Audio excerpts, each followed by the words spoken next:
Eso está bien. Es rojo y blanco. Compañeros, gracias, un abrazo. Un abrazo. Señoras y señores, hasta aquí el tertulión, hasta aquí Tiempo de Juego. Mañana volvemos a las 11:30 con el partidazo. Ya saben que tenemos durante toda la semana Liga, martes, miércoles y jueves. No se lo pierdan. Adiós.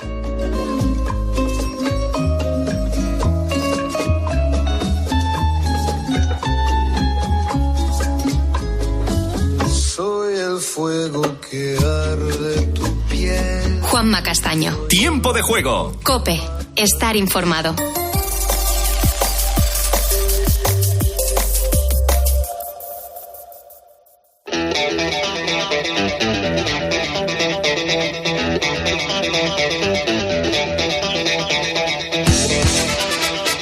Hola, buenas noches. ¡Hey!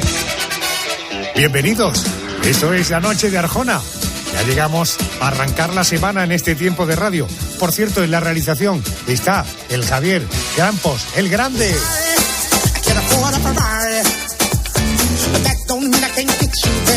Y el equipo del programa: Mónica García, Carmen Cerván, Yolanda Guirado, Andrés García, Pedro González. Muy buenas noches. Buenas noches. Como siempre, te resumimos el contenido del programa que vamos a tener esta noche y lo hacemos como por orden cronológico, así como del horario. Inmediatamente después de nuestro saludo llegará la Crónica Negra y con ella la dama oscura del programa nos resume de qué va la cosa esta noche. Hola, Adolfo, pues abrimos el expediente de Jean-Claude Roman, un francés apodado el parricida mentiroso. De repente fue como si algo en mi interior se cayera, se desplomara. Ya no podía continuar. Ya no podía continuar porque durante 18 años hizo creer a sus padres, a su esposa, a sus hijos, que era médico y que además había descubierto la vacuna contra el cáncer. Creó tal mentira a su alrededor durante 18 años que cuando su esposa lo descubre todo, Jean-Claude Roman decide matarlos a todos. Y lo hizo. En unos minutos te lo contamos. Esto ocurre en Francia, ojo, en los años 90. Por tanto, no estamos hablando de una mentira ni de un crimen de la Edad Media. Estamos hablando de hace muy poquitos años. Es una historia terrible. 1, 2, 3. El especial de esta noche tiene mucho que ver con las mujeres. Carmen Cerván, buenas noches. Hola, Adolfo, buenas noches. Sí, mujeres que tienen detrás una historia que merece ser contada porque fueron pioneras en lo suyo. Por ejemplo, ¿sabes quién es Nita Carmona? Bueno, pues fue la primera mujer en jugar en un equipo de fútbol en España. Pero para poder jugar se tenía que vestir de hombre. Mujeres pioneras como las 3 afroamericanas que forman parte de la historia de la NASA. Íbamos de camino al trabajo en Langley. En la NASA, señor. Nos encargamos de los cálculos para el lanzamiento de los cohetes. ¿Las 3? Sí, señor. Sí, agente. Sobre esta historia hay una película, en fin, que os recomiendo. ¿Recordáis aquella operación de la NASA del Apolo 13, aquella de Houston, tenemos un problema?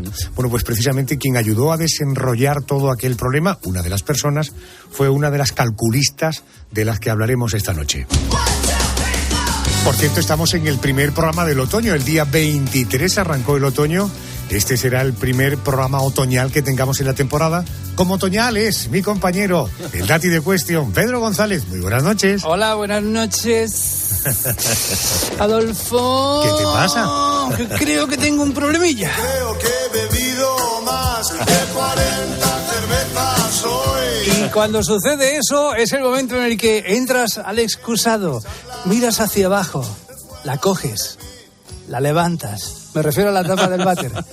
Y sientes un alivio que te lleva al éxtasis. Es como te preguntas si es que has bebido mucho o tienes un problema de próstata. Y hoy un experto nos dirá por qué debemos cuidar y revisar nuestra próstata. Más cosas. Imagínate que viajas a Irán, un país de ida y vuelta, porque siempre que vas, vuelves. Irán y volverán. Hay gente que no lo conoce y dice, bueno, ya irán, ¿no? Entras en un bar, pides un café y cuando dices cuánto es, el camarero te dice 46.200. A que te entran ganas de expulsar el café como si fuera la agüita amarilla de antes, ¿verdad? Bueno, es la moneda de Irán, que equivale 46.200 a €1. ¿Qué pasaría si hubiera una única moneda en el mundo? Esta noche lo resolvemos en el porqué de las cosas. Y en aquellos maravillosos años, hoy nos vamos a remontar al año 1975, que rima con otoño. Querida Yolanda Guirado, buenas noches. ¿Es cierto que Toñi Moreno nos va a atender esta noche? Así es, Adolfo, tendrá muchas cosas que contarnos, nos acompaña en la última hora del programa y es que estrena temporada en las mañanas de la televisión pública andaluza. Que la tele engorda 8 kilos, lo sabéis todo el mundo ya, ¿no? En la casa. Pero le vamos a poner remedio por la mañana a todo. A todo le vamos a poner remedio. Sí. Entonces me he llevado la idea, me la han comprado, la idea de la báscula a la mañana. Son maravillosos. Y voy a invitar a todos los andaluces a comer sano, a cuidarnos y me pesaré cada día. Toñi Moreno esta noche. Oye, fórmulas para que los oyentes contacten con nosotros. Pues hay muchas fórmulas. Mira, por ejemplo, en las redes sociales somos La Noche de Adolfo Arjona y también pueden contactarnos por WhatsApp. El número de WhatsApp para los que quieran mandarnos una nota de voz, por ejemplo, es el 650-564-504. Esto ha funcionado ya, ¿eh? Acabo de recibir un mensaje a través de Twitter. Si quieres tener relación bilateral conmigo, ya sabes, Arjona @ no, eso es el correo electrónico, sí, no me acuerdo. En Twitter me puedes encontrar poniendo mi nombre. Y si la película de la que hablábamos de las calculistas se titula Figuras Ocultas. Esta no tiene nada que ver con la película, Andrés, esta de Fui a buscar trabajo, ¿no? No. No me tires de la lengua. ¿Y qué pasó con la lavadora que se había calcificado? ¿Cómo era? Que era un tío tan obsesionado con el fútbol que la mujer estaba harto. Y le dijo un día, Manolo, deja ya de ver la tele y ven para acá que la lavadora se ha calcificado. Y dice, ¿para la Champions? Qué bueno, qué bueno. Andrés, hace un año ocurrieron cosas, sí, y esta noche vamos a recordar. Sí, vamos con cosas serias, vamos a recordar qué pasaba una semana como la que estamos inaugurando, pero hace justo un año. Por ejemplo, se nos iba un gran periodista. Buenas noches, bienvenidos a este primer programa de la nueva etapa de Un Día es un Día. Bueno, pues es Ángel Casas, que, bueno, yo lo vi con muchos programas, por ejemplo, Un Día es un Día, que terminaba con un striptease. Eso era, bueno, por aquella época un acontecimiento tal cual, los unos y los otros, y esto es lo que hay. Bueno, pues en una semana como esta, concretamente el día 1, se nos iba el periodista Ángel Casas para siempre. El gran periodista Ángel Casas. Empezamos.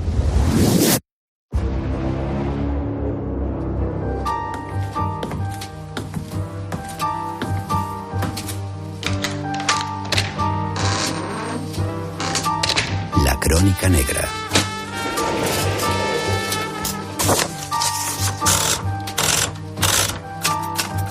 Expediente 07741. Jean-Claude Román.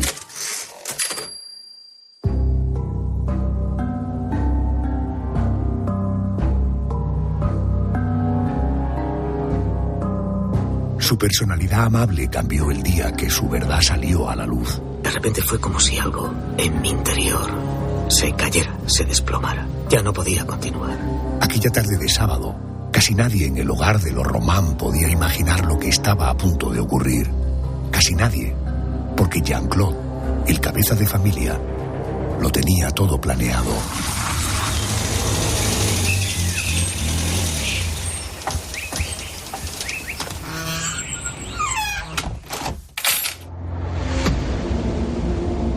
Plenamente consciente de la masacre que estaba a punto de perpetrar en su casa, en la pequeña localidad francesa de Gex, muy cerca de Suiza, comenzó con Florence, su esposa. ¿Por qué no estás en el anuario de la OMS? ¿Qué anuario? No lo sé, pero hay un anuario donde no estás. Nunca nos llevas a ninguna parte. Hay un árbol de Navidad en la OMS y nunca hemos ido. Ella fue quien descubrió sus mentiras y fue su primera víctima. La golpeó hasta la muerte armado con un rodillo de amasar.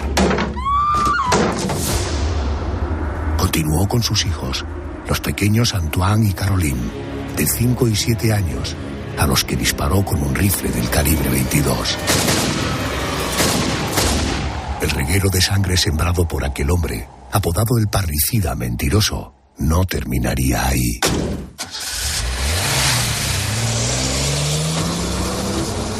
Aquella misma tarde del fatídico 9 de enero de 1993, Jean-Claude se dirigió a casa de sus padres y con la misma sangre fría los ametralló. Apenas unos minutos después de haber estado charlando tranquilamente con ellos durante la cena. De vuelta a su domicilio, el asesino decidió terminar con su vida. Tras ingerir una gran cantidad de barbitúricos, Jean-Claude prendió fuego a su casa y se quedó allí, esperando que las llamas lo devoraran. Pero la última parte de aquel plan no se cumplió. Los bomberos llegaron a tiempo de sofocar el incendio y de salvarle la vida. Jean-Claude, el parricida mentiroso, había convertido la mentira en su arma más poderosa. Ideó una vida ficticia. Durante 18 años, hizo creer a su familia y a todo su entorno que era un respetado médico que trabajaba para la Organización Mundial de la Salud y que había encontrado una vacuna para curar el cáncer tras años de investigación. ¿Qué le dijo que hacía en la OMS? Profesor de investigación en cardiología. Usted también es médico. ¿Nunca tuvo curiosidad de ir a verle a la OMS? Estaba a 10 kilómetros. Se lo pedí 1 o 2 veces. Me dijo que sí y luego se escaqueó. El día que su esposa descubrió toda la verdad, decidió masacrar a toda su familia, espantado ante la idea de que sus mentiras vieran la luz.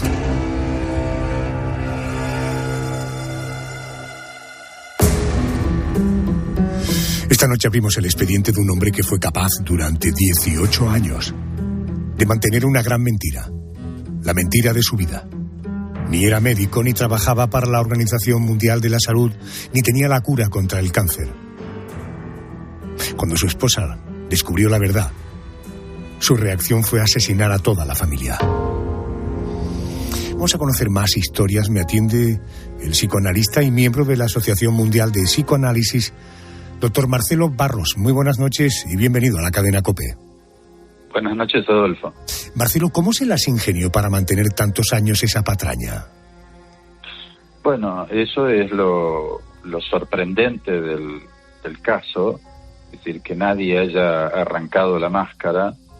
Yo creo, tengo mi hipótesis, este tipo de personalidades tienen una cierta influencia hipnótica sobre los demás y transmiten una angustia secreta porque nadie se atreve a quitar una máscara detrás de la cual hay un horror terrible. Es como cuando nadie se anima a contradecir, digamos, a una personalidad como Hitler, aunque este hombre fuese un hombre que tuviese la apariencia de alguien, un ciudadano respetable e inofensivo, pero había cierta inquietud que él transmitía y que paralizaba a los demás, y bueno, y él pudo ir sosteniendo esto durante años y años sin que nadie se animase a desenmascararlo.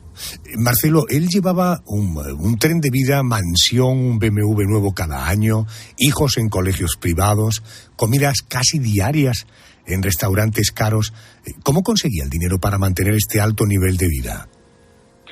Bueno, ahí según la investigación que hizo Emmanuel Carrer, que es una investigación bastante minuciosa, él llevaba toda la zona, la gente de la zona a la cual él pertenecía era gente de un nivel de vida muy elevado, pero él llevaba una vida muy austera, dentro de un ámbito social muy privilegiado, pero él llevaba una vida muy austera, era muy buen administrador, y el dinero con el cual sostenía a la familia durante tantos años era dinero que provenía de sus padres, de amigos, de sus suegros, de toda gente a la cual él había convencido, es decir, ahí en esa zona de Suiza, de una plaza financiera importante, la gente se preocupaba por las inversiones de sus ahorros y entonces él conseguía que los demás le confiasen sus ahorros porque lo consideraban un inversor prudente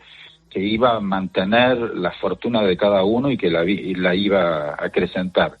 Entonces él con ese dinero fue sosteniendo toda su vida sin trabajar. He leído que el declive comienza a finales del año 1991, que Florence, su mujer, se empieza a dar cuenta de que el dinero escaseaba, y no solo porque en realidad no tenía el gran trabajo que decía tener, sino que además el falso médico gastaba mucho dinero en mantener a una amante. Y por tanto su esposa comenzó a sospechar y salieron a la luz algunas de sus mentiras. Esta amante, esta relación que mantenía con otra mujer, ¿esta mujer se libró de la masacre? Esta mujer se libró de la masacre, aunque él intentó asesinarla también. hizo un intento, la agredió físicamente e intentó adormecerla o neutralizarla con gas pimienta, pero de alguna manera algo hizo que él se detuviese.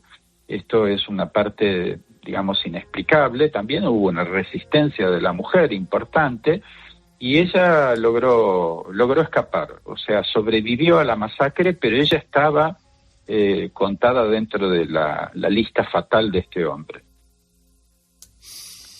Después de que Jean-Claude Roman, el parricida mentiroso, matara a toda su familia, las autoridades llegaron a otra conclusión: que la muerte de su suegro unos años antes no había sido accidental. Cayó por unas escaleras tras una discusión con Jean-Claude porque su suegro le había pedido que le devolviera el dinero que le había dado para invertir en la supuesta vacuna contra el cáncer. Marcelo, en 1996 se celebra el juicio contra Jean-Claude Roman. ¿Cuál fue su actitud ante el tribunal?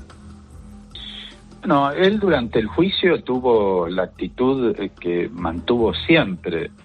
Fue un hombre que tenía una gran habilidad para eludir en la conversación cualquier cosa que apuntase a su persona, cualquier cosa que lo implicase, que lo comprometiese. Él eludía en la conversación eso. Él, llegado el momento, él confesó sus crímenes, admitió todo, se admitió culpable, pero se mostraba impertérrito, pero sí tuvo durante el juicio, en un determinado momento, sobre todo cuando se relató la cuestión de la muerte de los hijos, tuvo una crisis convulsiva y tuvieron que retirarlo de la sala durante cierto tiempo. Después volvió a la normalidad de siempre, es decir, una persona imperturbable. Durante el juicio, el parricida mentiroso escribió estas líneas que hemos querido recrear. Me impactó el vacío total que rodeaba su impostura. No había nada detrás de su doble vida, ni un vicio, ni una perversión sexual. Simplemente deambulaba.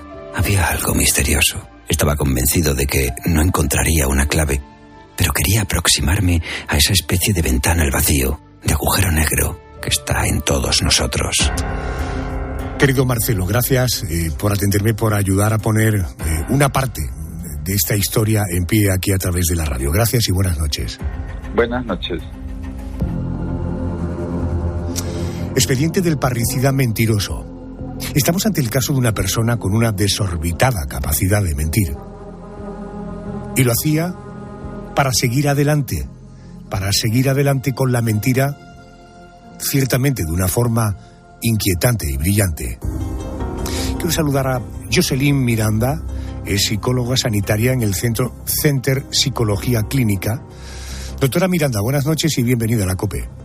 Buenas noches, Adolfo. Encantada de estar en tu programa. Muchas gracias. Oye, ¿qué satisfacción encuentran estas personas en el acto de mentir?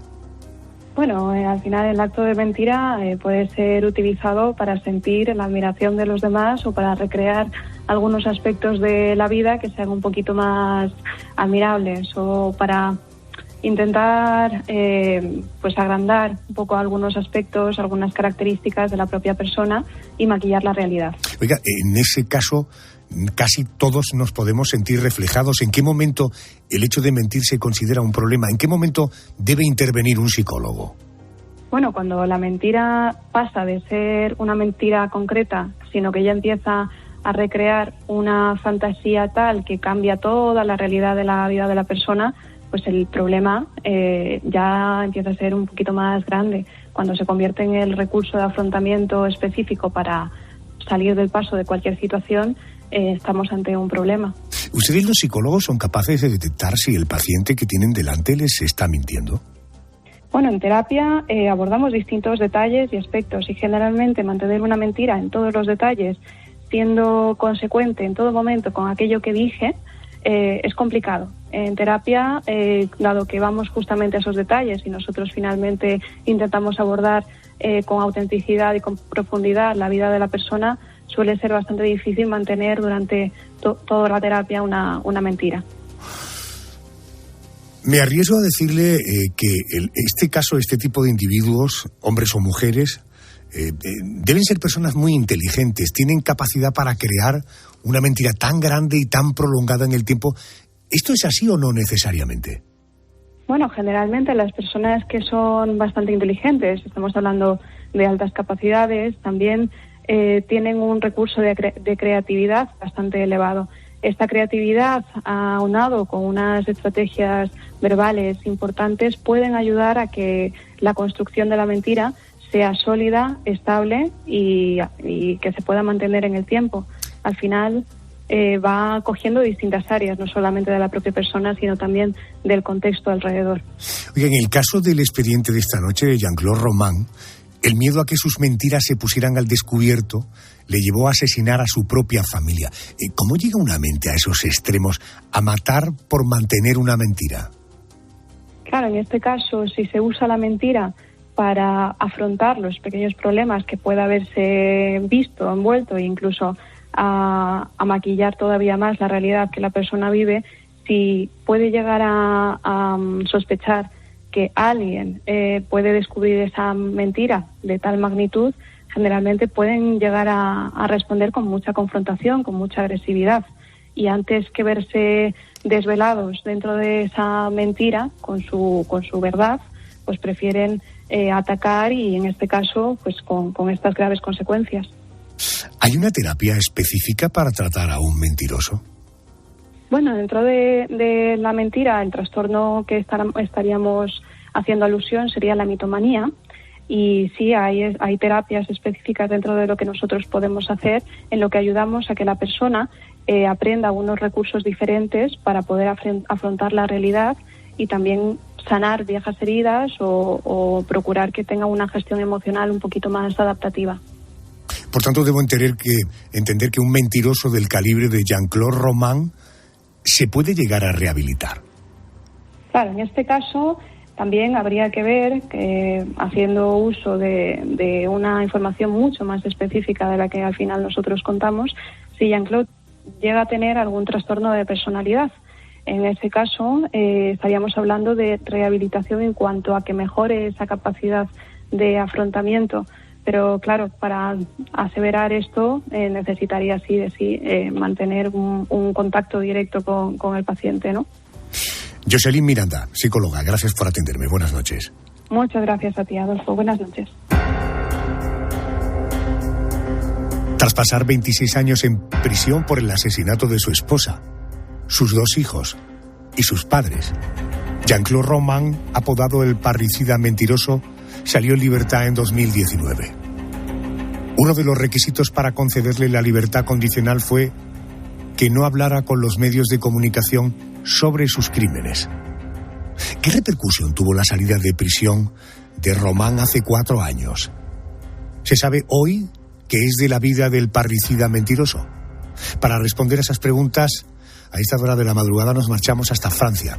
Corresponsal de COPE en París, Asunción Serena, muy buenas noches. Hola Adolfo, buenas noches.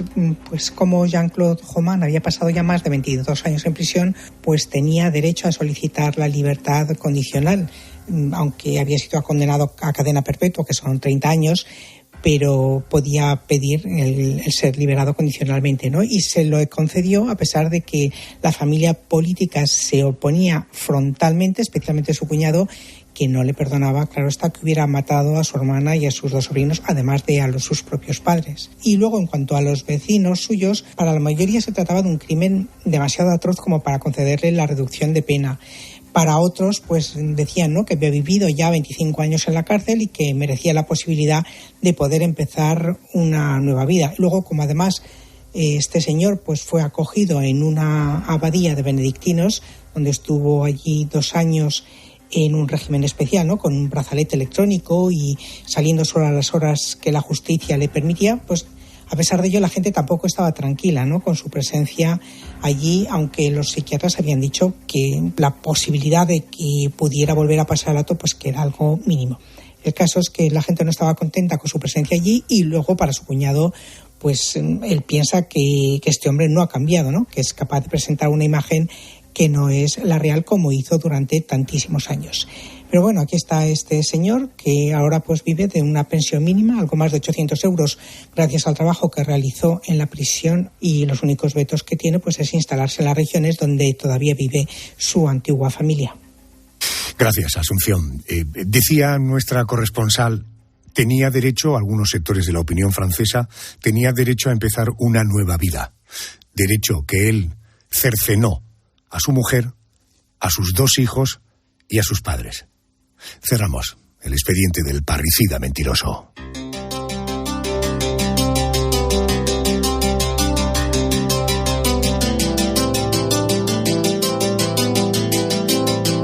Vamos al boletín de las 2, 1 en Canarias.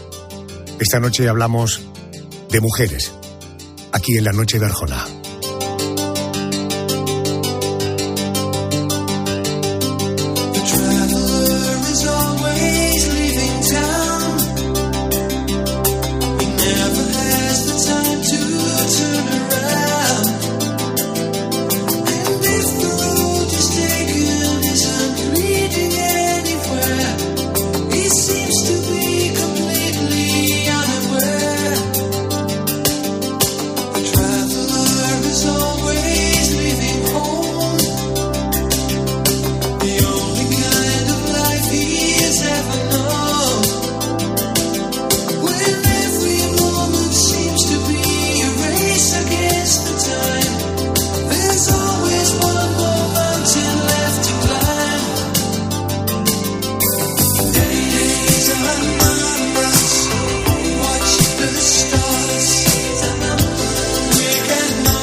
Juanma Castaño.